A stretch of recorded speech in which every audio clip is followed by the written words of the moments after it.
राजस्थान में मंत्री परिषद के शपथ ग्रहण में एक अजीबोगरीब तस्वीर ने जन्म ले लिया है। राजनीतिक इतिहास में ऐसा पहली बार हुआ कि चुनाव होने से पहले ही भाजपा प्रत्याशी को मंत्री बनाया गया। बता दें कि श्रीकरणपुर विधानसभा के प्रत्याशी सुरेंद्र पाल टीटी को मंत्री बना दिया गया। मंत्री बनने के बाद भाजपा ने सबको चौंका दिया। वहीं अब इस तस्वीर पर कांग्रेस पार्टी के कद्दावर नेता प्रताप सिंह खाचरे आवास में पलटवार करते हुए जबरदस्त हमला बोला। राजस्थान की राजनीति में बीते एक दिन पहले जो है वो बीजेपी ने कई तस्वीरें बदल दी हैं। तस्वीरें यही हैं कि 5 तारीख को राजस्थान के कर्णपुर विधानसभा में चुनाव होने हैं, लेकिन उससे पहले ही बीजेपी के प्रत्याशी टीटी को जो है वो मंत्री बना दिया है। लेकिन अब इस पर जो है वो कांग्रेस के कद्दावर नेताओं का पलटवार शुरू हो चुका है। राजस्थान की राजनीति में किस तरीके से पलटवार और वार पलटवार का दौर चल रहा है, हमारे साथ इस वक्त पूर्व कैबिनेट मंत्री प्रताप सिंह खाचरियावास मौजूद हैं, उनसे बात करेंगे। सर, नैतिकता के आधार पर तो सही है, लेकिन कानूनी तौर पर क्या है, किस तरीके? एक बात आप मानकर चलना, अभी बीजेपी का घमंड 7वें आसमान पर है। उसका कारण है, जब लोग मैंडेट देते हैं तो लोग झुकते हैं। कहते हैं ना कि किसी पेड़ पर फल ज़्यादा आते हैं तो वो झुकता है। यहाँ तो बीजेपी के फल ज़्यादा आ गए, ज़्यादा बड़ी जीत हो गई, हम लोग हार गए, तो इसके बाद तो बीजेपी में ज़्यादा घमंड हो गया। तो घमंड के बाद तो आदमी को तो ज़्यादा आपको फल मिला, जनता ने ज़्यादा मैंडेट दिया, तो आपको झुकना चाहिए। अब आप कर्णपुर का चुनाव हार रहे हैं, इसलिए आपने कल सुरेंद्र पाल सिंह जी को टीटी को बुलाकर गैर कानूनी तरीके से कल उनकी शपथ करा दी। चलते चुनाव में आप नहीं करवा सकते, आपने तो उनको लाभ का पद दे दिया।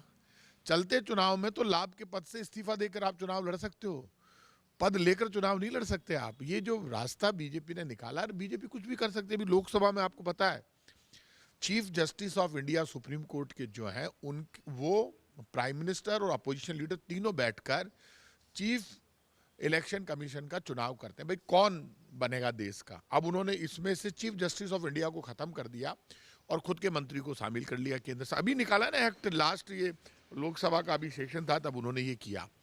तो अब भाई बीजेपी कहते हैं ना समृद्ध को नहीं दोष घुसाई, लेकिन अब ये माने कि आप हमको, ऐसा तो है नहीं कि आप कांग्रेस की जबान पर ताला लगा दोगे, हमको फांसी पर चढ़ा दोगे। क्या कांग्रेस के लोग बोलना बंद कर देंगे या जनता नहीं बोलेगी? लोगों के समझ में आता है ये गैर कानूनी। आप इलेक्शन का जो रूल्स रेगुलेशन है इलेक्शन कमीशन के, तो मुझे तो आश्चर्य है राजस्थान के मुख्य चुनाव आयुक्त क्या कर रहे हैं, उनकी पूरी जानकारी में है। तो ये आप देख लेना, सुरेंद्र पाल सिंह टीटी को तो ये मंत्री पद से इस्तीफा देकर ही चुनाव लड़ना पड़ेगा, नहीं तो ये बीजेपी ये समझ रही कि मजाक समझ रखा है। कानून कायदा भी कोई चीज़ है, बीजेपी को महंगा पड़ेगा ये सब। भाई साहब, जिस तरीके से देखा जा रहा है कि लोकसभा चुनाव को भी इन्होंने टारगेट किया है, दूसरी चीज़ ये कि क्या बीजेपी को डर था कि कर्णपुर सीट वो हार रहे हैं? बीजेपी तो हार ही गई कर्णपुर सीट, और वो जानती है कि वहाँ बड़ी सिंपैथी है गुरमीत सिंह जी कुन्नर की डेथ के बाद उनके बेटे के प्रति, और लोग समझ रहे हैं कि बीजेपी को वोट देने के बाद पूरे राजस्थान में सन्नाटा है। क्योंकि बीजेपी ने जो वोट हासिल किया वो झूठ, फरेब और धोखे से हासिल किया। लोगों को यहाँ तक डराया आप मुसलमान बन जाओगे। अरे ऐसा कभी होता है क्या?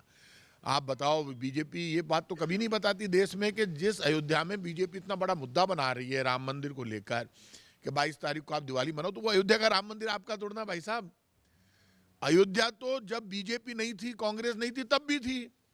भगवान राम तो त्रेता में आए थे, और राम का जो मुद्दा था उस मुद्दे पर जब बीजेपी की स्थापना नहीं हुई उससे पहले ही राजीव गांधी जी ने वहां के ताले खोल के पूजा शुरू करवाई उसी जगह पर।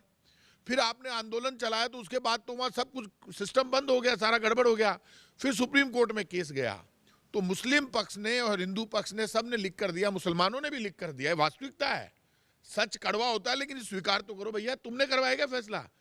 मुस्लिम पक्ष से सुप्रीम कोर्ट ऑफ इंडिया ने पूछा कि भाई हम यदि कोई फैसला दे तो आपको मंजूर होगा? यदि वो कह देते हमें मंजूर नहीं होगा, आप हमारी भी सुनिए, तो चलता रहता केस। उन्होंने कहा ओके, आप जो भी फैसला। तो सुप्रीम कोर्ट ने कहा कि भाई यहाँ तो अयोध्या में मंदिर बनेगा और यहाँ मस्जिद बनेगी। तो बीजेपी ये क्यों नहीं बता रही कि वहाँ मस्जिद भी बनने के लिए सुप्रीम कोर्ट ने फैसला दिया है? अयोध्या में तो मस्जिद बनाने के लिए भी सुप्रीम कोर्ट ने कहा कि आप अपनी मस्जिद बनाओ यहाँ पर, और उन्होंने जगह दी है उनको। तो वो बात वो नहीं बता रही, बीजेपी ने रोक लिया कि वहाँ मस्जिद को। बीजेपी कहती है भाई कांग्रेस मस्जिद बना रही है, हम तो मस्जिद नहीं बना सकते। ना सरकारों को बनाने का अधिकार है मस्जिद, मजार मस्जिद कुछ नहीं बना सकते हम मुसलमान इस्लाम धर्म के अनुसार, ना कांग्रेस ना बीजेपी। लेकिन सुप्रीम कोर्ट में तो वो केस लड़ रहे थे, तो वहाँ मस्जिद भी बन रही है अयोध्या में, तो वो तो नहीं बता रही बीजेपी। और बीजेपी बना रही है मंदिर। मंदिर सुप्रीम कोर्ट के आदेश से वहाँ बन रहा है। राम किसी की मेहरबानी से भगवान राम नहीं बने। तो वो जो रास्ता बीजेपी निकाल रही है, तो आप ये बताओ वहाँ पर जो पैसा चंदा इकट्ठा किया तो बीजेपी ने किया, तो चंदा कहीं तो लगाएगी, 4-4 बार चंदा इकट्ठा कर लिया, एहसान कर रहे हो। यदि आपसे फिर भी नहीं बन रहा है तो आपने तो कब्जा और कर लिया सारा, ले लो आप। तो अब आप कह रहे हो कि साहब उस दिन दिवाली मनाओ और तो आप बढ़ो, तो दिवाली तो लोग वैसे ही मनाएंगे।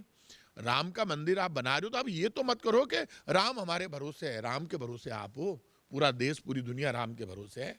और राम कोई पेटेंट नहीं है बीजेपी के, राम तो पूरे ब्रह्मांड के मालिक हैं। इसलिए बीजेपी वालों ने जो अब यहाँ पे कानून को भी कहते हैं साहब हम तो इलेक्शन कमीशन भी हम अपने हिसाब से चलाएंगे, हम चाहे जो करेंगे, तो ये इस मामले में इनको 100% करणपुर सीट से सुरेंद्र सिंह टीटी को इस्तीफा देकर ही चुनाव लड़ना पड़ेगा। इस मामले में लीगली बीजेपी गलत है, चाहे बीजेपी कितना ही जिद कर ले, जिद चलने वाली नहीं है।